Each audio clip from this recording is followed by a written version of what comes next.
My fiancée spent our wedding fund on her ex.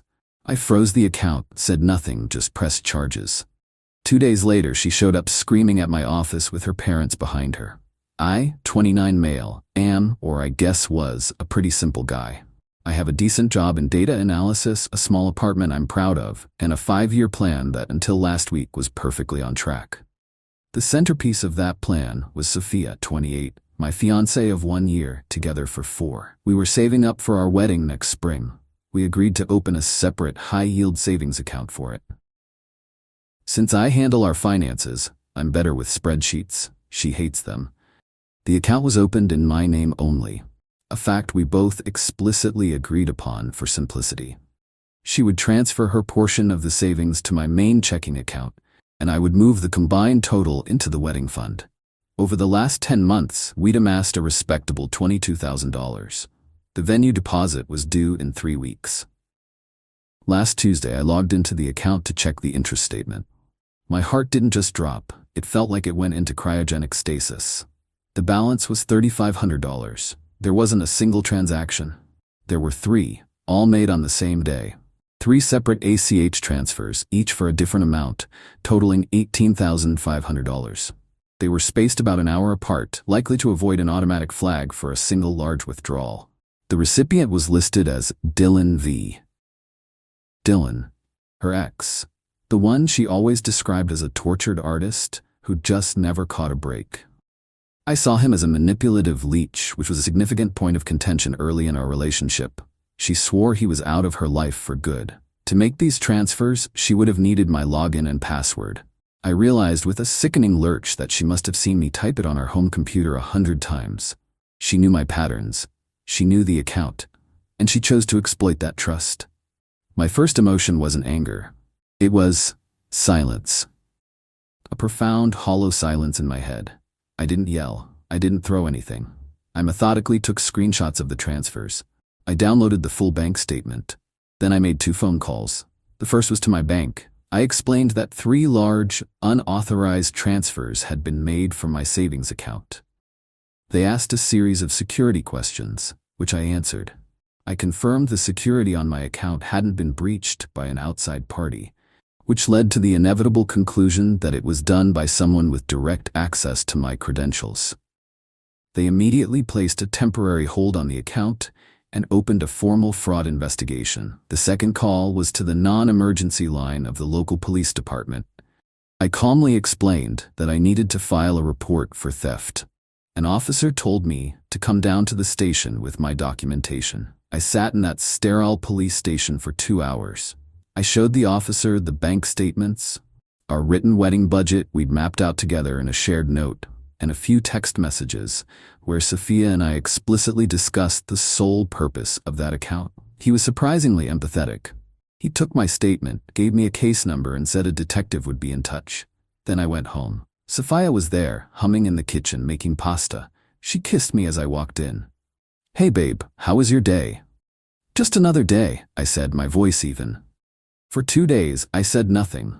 I watched her. I responded to her texts. I let her talk about flower arrangements and bridesmaid dresses. Every word was like a small grain of sand grinding in my gut. I wasn't playing a game. I was simply waiting. I had set the pieces in motion, and I refused to give her the satisfaction of a screaming match where she could twist my anger into an excuse for her actions.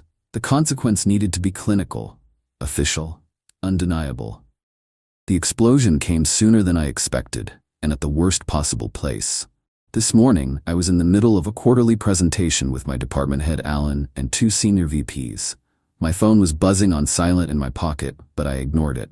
Then my receptionist's voice came over my desk's speaker, sounding flustered. "Jordan, I'm so sorry to interrupt, but your fiancée is here, and her parents. She's very insistent. She said it was a dire family medical emergency." Before I could even respond, the conference room door burst open. The lie about a medical emergency had gotten her past the front desk, and there she was. Sophia. Her face blotchy and red. Behind her stood her mother, Diana, looking like a thundercloud, and her father, Ralph, wringing his hands. "Jordan." Sophia's voice was a shriek. "What did you do? The account is frozen. I tried to send Dylan the rest of the money for his studio lease, and it was declined." Silence in the conference room. My VPs stared. Alan looked at me, then at Sophia, his expression hardening. I stood up slowly, my own voice dangerously quiet. "We can discuss this later, Sophia. I'm in a meeting." "No," she screamed. "You did this. You froze our wedding money. How could you be so controlling?" Diana, her mother, pointed a finger at me. "I always knew you were a cold one. She was helping a friend in need. It's what good people do. You would ruin your own wedding over a little bit of money?" A little bit of money. $18,500. I looked past them, directly at my boss. "Alan, I apologize for this. It seems my ex-fiancée has mistaken my workplace for her personal stage." The word ex-fiancée hung in the air. Sophia's face went from furious to horrified. What did you just say?" I finally turned my full attention to her. The manufactured calm I had worn for days was still there, like a suit of armor. I said, "Ex-fiancée, you stole $18,500 of my money and sent it to your ex-boyfriend. That isn't helping a friend. That's grand theft. And for the record, I didn't freeze the account. I reported the theft, and the bank froze it as part of their investigation. An investigation that started right after I filed a police report against you and Dylan 2 days ago." Ralph, the father, finally spoke, his voice weak. "A police report? Son, isn't that a bit much? It's a family matter. When it involves my life savings and a felony, it stops being a family matter and becomes a legal one," I said, my tone flat. "Now all 3 of you need to leave before I have security escort you out." As they were herded out by building security, who Alan had quietly called, Sophia had one last thing to scream down the hallway. "You'll regret this, Jordan. You can't just press charges on your fiancé. You're the thief. You stole our future." I just stood there. I took a deep breath, looked at Alan, and said, "I am so sorry. I promise this will be handled." He just nodded, a strange look of respect in his eyes. "Take the rest of the day, Jordan. Go get your head straight." So here I am, sitting in my silent apartment, which now feels tainted. Is it wrong that their meltdown didn't make me feel guilty, but just vindicated?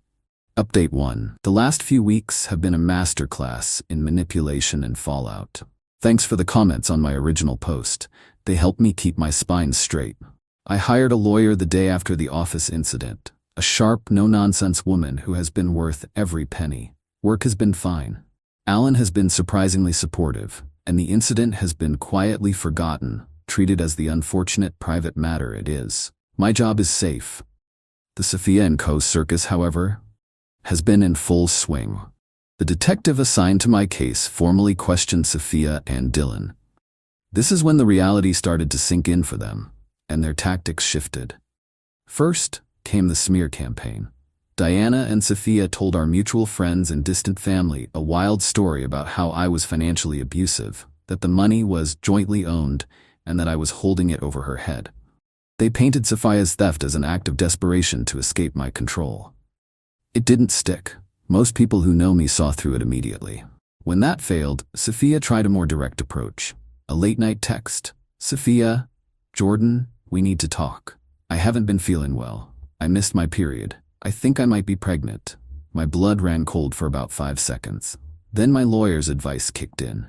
This was a classic, desperate ploy. If that turns out to be true, a court-ordered paternity test will be required after the child is born. This does not change the criminal proceedings for theft. Radio silence for 24 hours. The pregnancy has, miraculously, not been mentioned since. The grand finale of this phase was a certified letter from a lawyer they hired. It was a formal offer to make this all go away. The offer: I would immediately contact the DA's office and withdraw my complaint.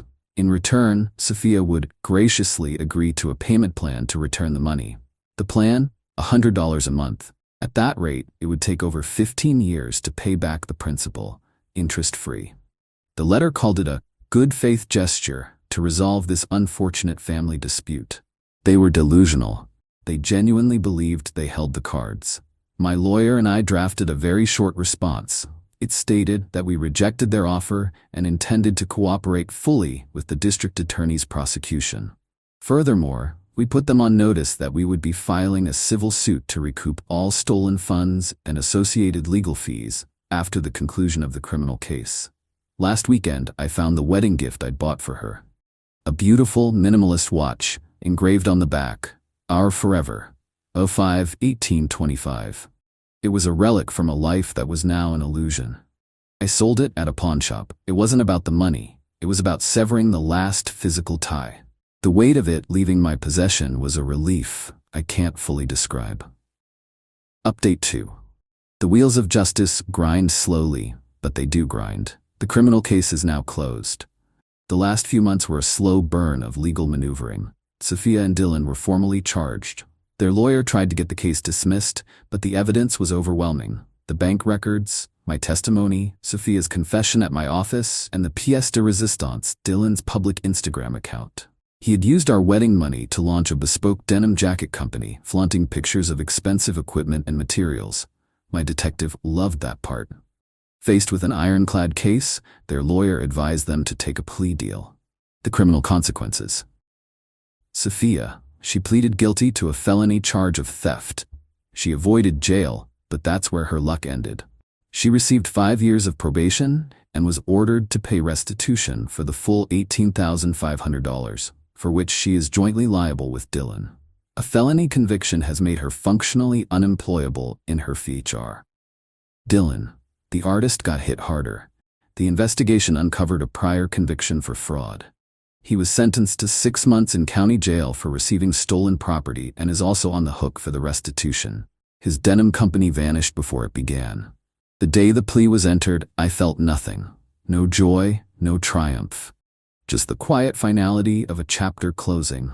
My lawyer filed our civil suit the next day. The criminal conviction makes it a straightforward case. Now, another waiting game begins. Final update. It's been a year and a half since I discovered my life was a lie. I wasn't going to post again, but a few things happened that feel like a true conclusion. The civil suit was, as my lawyer predicted, a slam dunk. The criminal conviction sealed it. The judge awarded me a judgment for the full $18,500 plus my attorney's fees against both Sophia and Dylan.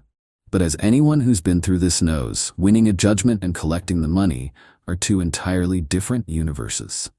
Dylan got out of jail and disappeared, likely to another state. We'll probably never see a dime from him. Sophia, with a felony record, was working as a waitress. Her wages were garnished, but after taxes and her own living expenses, I was receiving about $70 a month.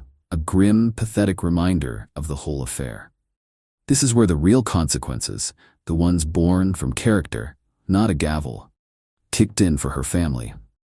Sophia's probation terms were strict. She had to maintain employment, and most importantly, she could not miss a single restitution payment. A few months in, she lost her waitressing job. Unemployed and with a payment due, she was facing a probation violation, which could mean jail time. And this is when her parents, Diana and Ralph, made their final, ruinous choice. Instead of letting their daughter face the consequences of her actions, they stepped in. They started paying her court-ordered restitution to keep her out of jail. They paid her rent, they paid for her car, they paid her legal fees from the civil suit. I learned from a mutual acquaintance that they drained their retirement savings first. When that was gone, they took out a second mortgage on their proud suburban home. They weren't legally obligated to pay me a cent, but their pathological need to protect their daughter from the world they'd raised her to feel entitled to forced them to set their own lives on fire to keep her warm. The final interaction happened about a month ago. An unknown number. I almost didn't answer. It was Ralph, Sophia's father. He sounded exhausted. "I hope you're happy, Jordan," he said, his voice raspy. "We had to sell the house. We're moving into a small rental. You've ruined us." The old me, the man who existed 18 months ago, would have felt a stab of guilt. But that man was gone. "I didn't do anything, Ralph," I said, my voice calm and clear. "I saved for a wedding. Sophia stole that money. When she was caught, you and Diana helped her make excuses instead of helping her take responsibility. Every single bill you've paid and every asset you've sold is the direct result of your own choices. You weren't ruined by me. You were ruined by your refusal to let your daughter face the consequences of her own crime." He was silent for a long time. Then a quiet click. He hung up. The monthly restitution payments now arrive on time for a slightly larger amount. They come from her parents' new, much less impressive address. I don't need the money anymore. I've rebuilt my savings. I moved to a new apartment in a different part of town. The money goes into a separate account. Maybe one day I'll donate it to a victims relief fund. Life is quiet now. I'm not dating. I'm not sure when I'll be ready to trust someone that way again. But I'm not miserable. I've reconnected with old friends. I'm traveling more. The scar is there, but it no longer hurts to the touch. I learned that my methodical nature isn't coldness, it's clarity. And I face the ugliest betrayal imaginable, not with screams, but with silence and paperwork. I walked away from the wreckage with my integrity and my future intact. They are trapped in a prison of their own making, bound by a toxic sense of entitlement that has cost them everything. And in the end, that is a form of justice more profound than any court could ever deliver.